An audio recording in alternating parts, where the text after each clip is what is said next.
السلام علیکم ورحمۃ اللہ وبرکاتہ نحمده ونصلی علی رسولہ الکریم اما بعد. آج کا سبق سن لیجئے.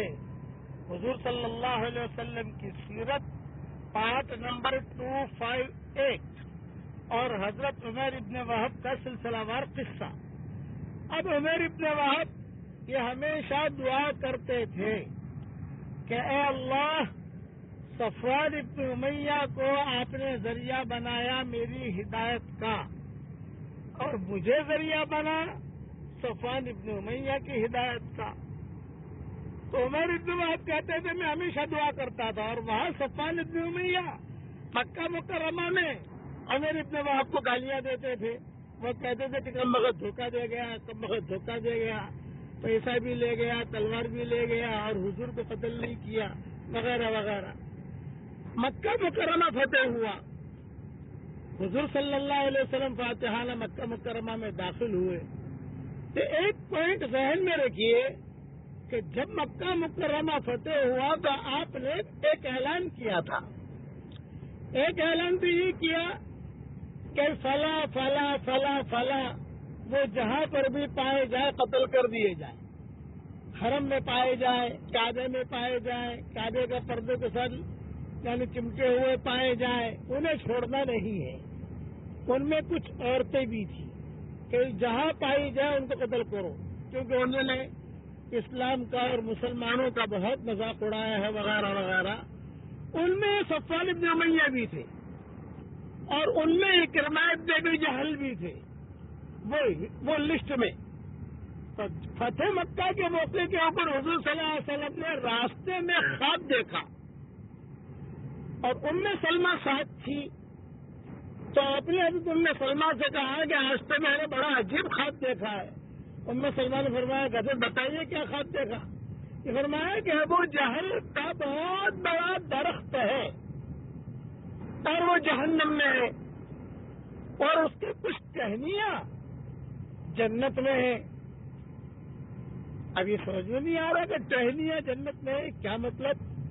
اور ابو جہل تو خیر جہنم میں ہے ہی، اس میں تو کوئی شک نہیں ہے، لیکن یہ اندازہ لگایا کہ ہو سکتا ہے اس کے اولاد میں سے کچھ لوگ مسلمان ہوں گے. چنانچہ اس فتح مکہ کے موقع پر اکرمہ ابن ابی جہل جو ابو جہل کے بیٹے تھے یہ بھی مسلمان ہوئے. صفوان ابن امیہ جنہوں نے پیسہ دے کر عمر ابن وہب کو بھیجا تھا مارنے کے لیے یہ بھی مسلمان ہوئے. ان دونوں کے اسلام لانے کا قصہ تفصیلی ہے، میں بیان کروں گا.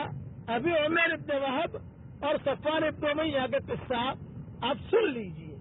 اچھا، آپ نے ایک اعلان یہ بھی کیا تھا کہ ابھی مکہ مکرمہ فتح کے لیے جا رہے ہیں ہم، تو کوئی بھی آدمی باہر سے مکہ مکرمہ میں آئے گا تو احرام پہن کر آئے گا. آپ نے کہا بغیر احرام کو چلو، اس لیے کہ یہ جو ہے یعنی یہ تو غزوہ ہے، جہاد ہے، احرام کی حالت کے اندر جہاد کرنا مشکل ہوگا. اس لیے آپ نے کسی نے بھی احرام نہیں مانتا، بغیر احرام کے مکہ مکرمہ میں فتح مکہ کے موقع پر داخل ہوئے. رمضان میں یہ سفر تھا، تو آپ نے فرمایا کہ کوئی احرام نہیں، کہ مکہ مکرمہ فتح ہو گیا اور 3 دن ہو گئے، پورے مکہ کی چابیاں قبضے میں آ گئی.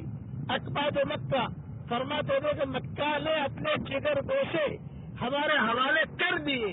یہ فرماتے تھے کہ اقباط مکہ یعنی مکہ کے جگر گوشے، مکہ کے کلیجے یہ ہمارے قبضے میں آ گئے الحمدللہ. پھر آپ نے اعلان کیا کہ بس اب جو ہے یہ حرم ہے، 3 دن کے لیے میرے لیے حلال ہوا تھا یا 4 دن کے لیے میرے لیے مکہ حلال ہوا تھا، اب یہ حرم ہے اور قیامت تک یہ حرم رہے گا. اب کوئی بھی یہاں آئے گا باہر سے آفاقی، وہ احرام پہن کر لبیک پڑھ کر یہاں آئے گا اور عمرہ کرے گا یا حج کرے گا، باہر سے دور سے آنے والا. یہ مسائل علماء سے پوچھ لینا، یہ بھی آپ نے اعلان کیا تھا. اچھا، اب عمر ابن وہب جو ہے یہ بھی فتح مکہ کے موقع پر ساتھ تھے حضور صلی اللہ علیہ وسلم کے، اور یہ دعا کرتے تھے کہ اللہ صفوان ابن امیہ کو ہدایت دے، اس لیے کہ وہی ذریعہ بنا ہے میری ہدایت کا. اسی نے پیسہ دے کر بھیجا، میں حضور کو قتل کے لیے گیا لیکن اللہ نے مجھے ہدایت دے دی. اے اللہ میں چاہتا ہوں کہ وہ بھی جنت میں جائے. حضور صلی اللہ علیہ وسلم سے کوئی تذکرہ عمر ابن وہب نے نہیں کیا, خاموش رہے عمر ابن وہب. لیکن دل میں ان کی یہ خواہش تھی کہ کسی طریقے سے میں صفوان ابن امیہ کو ڈھونڈوں اور حضور کے پاس لاؤں.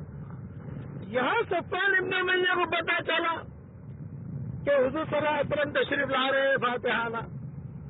پھر پتا چلا کہ عمر ابن وہب بھی ساتھ آ رہا ہے. میرا چھوکرا جو میرا شاگرد تھا اور آج جو ہے وہ مسلمان ہو گیا اور اس نے میرے ساتھ دھوکہ دیا. تو صفوان ابن امیہ نے اپنی بیوی سے کہا کہ بیگم اب میں جا رہا ہوں مکہ چھوڑ کر, اب جو ہے میں جا رہا ہوں کہیں نہ کہیں جا کر مر جاؤں گا. میں جو ہے اس لیے کہ مکہ مکرمہ میں حضور صلی اللہ علیہ وسلم آ رہے ہیں فاتحانہ اور وہ لڑکا بھی آ رہا ہے عمر ابن وہب جس کو ہم پیسہ دیتے تھے وہ سب آ رہے. میں چاہ رہا ہوں میرے بعد تو جو ہے کہیں پر بھی شادی کر لینا اور یہ پیسے ویسے ہیں پیسے تو رکھ لینا. اور یہ کہہ کر روتے ہوئے صفوان ابن امیہ بھاگ گئے. بقیہ تفصیل کل پوری